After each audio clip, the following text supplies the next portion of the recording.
Terima kasih Pak Ade yang telah memberikan pertanyaan kepada kita semuanya. Kita bisa melihat hal ini dari dua perspektif. Yang pertama, perspektif kita membagi takdir menjadi yang mu'allaq dan mubram. Ketika kita membicarakan takdir mu'allaq dan mubram, kita biasanya memberi contoh.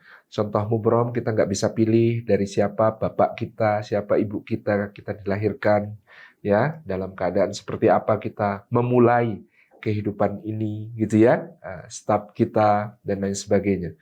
Itu sesuatu yang mubram. Kemudian kita memberi contoh takdir mu'allaq, ya karena kita berupaya, berikhtiar, ya bekerja keras, berjuang dengan gigih, maka meskipun kita lahir dari keluarga miskin, kita bisa menjadi orang kaya misalnya.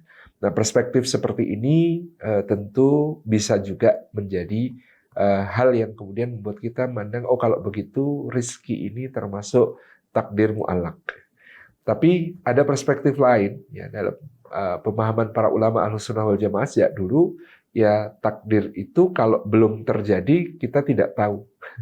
Karena kita tidak tahu, disitulah kita diberi keleluasaan oleh Allah Subhanahu wa Ta'ala untuk berprasangka terbaik kepada Allah, untuk berdoa minta yang terbaik kepada Allah, untuk mengikhtiarkan. Nah, di sini ujiannya dengan cara terbaik yang diridhoi Allah, dan ketika hasilnya terjadi, maka kita bertawakal terbaik kepada Allah. Nah, maka bahkan prasangka baik kita itu juga rezeki.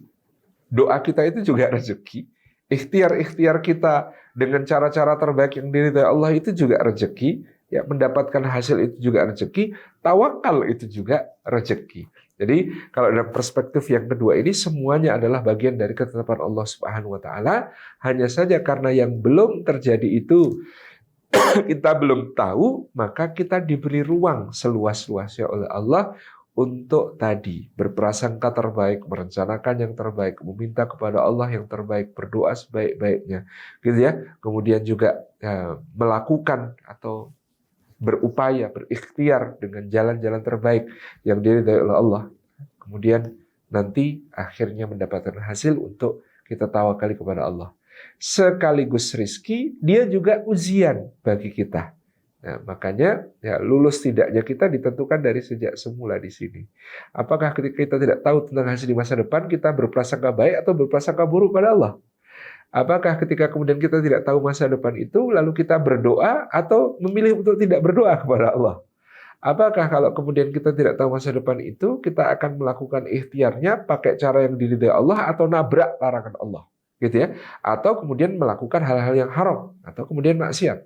Kita tidak karena kemudian kita yakin rezeki sudah ditetapkan Allah, misalnya kita kerjanya jujur, kita on the track, atau kita kemudian wah ini karena nggak yakin ya, sebenarnya karena nggak yakin kepada Allah, ini kalau saya nggak korupsi nggak cukup nih, ini kalau saya nggak ngambil yang bukan hak saya nggak cukup nih. Nah, di situ ujian lagi. Ketika kemudian hasil diterima, maka ada yang berhasil, ada yang gagal.